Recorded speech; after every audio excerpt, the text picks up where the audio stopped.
ప్రియమైన వారలారా, యేసుక్రీస్తు నామమున మీకు నా ప్రేమపూర్వక శుభాకాంక్షలు. ఒక నూతన మాసపు మొదటి రోజులోనికి ప్రవేశించాము. దినములు వేగంగా వెళ్ళుచున్నవి కదా. అయినను ఆయన కృప మనలను వెంబడించుచున్నది.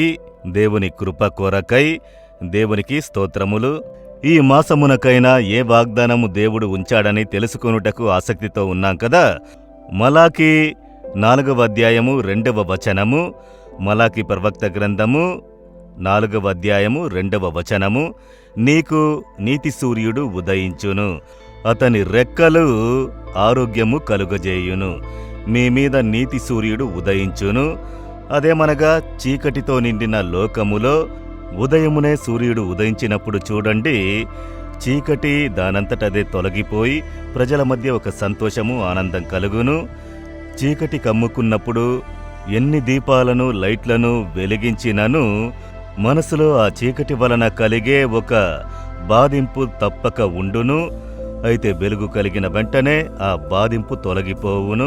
మీలో ఏదో ఒక బాధ ఉండవచ్చు. అది సాతానుడనే చీకటి తీసుకుని వచ్చు బాధై ఉండవచ్చు. ఒక ప్రక్క చీకటి, ఒక ప్రక్క వెలుగు అన్న పరిస్థితుల్లో ఉండవచ్చు. సమీపములో నేనొక ఆరాధనకు వెళ్ళాను. ఒక సహోదరుడు వేదిక మీద ఒక సాక్ష్యం చెప్పారు. ఎప్పుడూ నాలో ఒక భయము ఉండేది, ఒక చీకటి వచ్చి నన్ను కమ్ముకున్నట్లు. అందువలన రాత్రుల్లో నేను నిద్రించలేను. నా చుట్టూ ఒక చీకటి ఉండుట నేను ఫీల్ చేసి రాత్రింబవళ్ళు ఆ బాధ ఉంటూనే ఉండేది. చాలా మనసులో నీరసపడిపోయాను. అయితే ఈ విధముగా క్రైస్తవ కూడికలకు వచ్చినప్పుడు, దేవుని యొక్క శక్తి తాకునట్లు చేసే ప్రార్థనలు చేయునప్పుడు ఒక వెలుగు నా మీదకు వచ్చి దిగినది. ఆ సహోదరి చెప్పింది, ఆ వెలుగు కలిగిన వెంటనే నాలో ఉన్న చీకటి అలాగే తొలగిపోయినది. ఒక గొప్ప సంతోషము కలిగినది.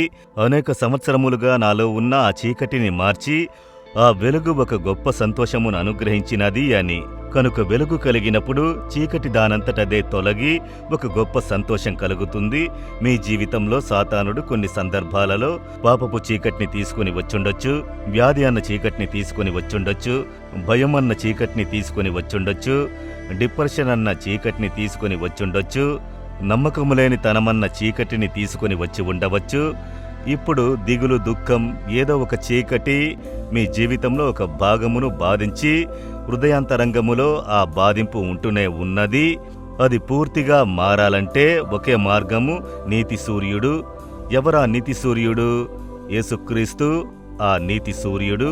ఆయన నీతి సూర్యుడుగా ఈ లోకానికి వచ్చాడు. కనుక ఆయన చెప్పారు, నేను భూమికి వెలుగ్గా ఉన్నాను, లోకమునకు వెలుగైయున్నాను అని. ఆయనే నిజమైన వెలుగు, నిజమైన తేజస్సు. ఆయన మీ జీవితంలోనికి వస్తే చీకటి దానంతటదే పోతుంది. ఈ చీకటిని మార్చుటకు ఆయన సిలువలో తనని బలిగా ఇచ్చారు, తన రక్తమును చిందించారు, సాతానుని ఆయన జయించారు. కనుక ఆయన మీ జీవితంలోనికి వస్తే చీకటంతా పోతుంది. ఈ రోజుల్లో మీ జీవితములో ఏ ఏ భాగములో చీకటి కనిపించుచున్నదో, మీ కుటుంబములో, ఉద్యోగములో, బిజినెస్లో, సేవలో, పిల్లల కార్యములో, మీ మనసులో కలిగిన భయము, దిగులు, కలత, ఏ చీకటైనను తొలగి ఒక గొప్ప వెలుగు, సంతోషము కలగబోతున్నది. ఇప్పుడు మీరు ప్రార్థించాలి, దేవా, నీతి సూర్యుడు నా మీద ఉదయించాలి, యేసు అన్న వెలుగు నాలో, నా కుటుంబంలో ఉదయించాలి అని చెప్పారంటే ఆ వెలుగు కలిగిన వెంటనే అలాగే పరిస్థితులన్నీ మారును, చూచెదరు. అలాంటి ఒక ప్రార్థన చేద్దామా? నీతి సూర్యుడైన మా యేసు, మా కొరకు మరణించి పునరుద్ధానులైన వారా, ఇదిగో మా జీవితంలో కనిపించు చీకటిని మార్చి మా జీవితమును వెలుగుగా మార్చుటకు సిలువలో మిమ్ములను బలిగా సమర్పించుకుంటిరి. ఈ కుమారుడు, ఈ కుమార్తె వారి జీవితంలో కనిపించే చీకటి అయిన భాగములు మారునట్లు ఈ దినము మీ వెలుగు వారి మీద ప్రకాశించునుగాక. ఈ దినమే ఇప్పుడే వారిలో ఒక అద్భుతమైన మార్పు వారి హృదయంలో కలుగునుగాక.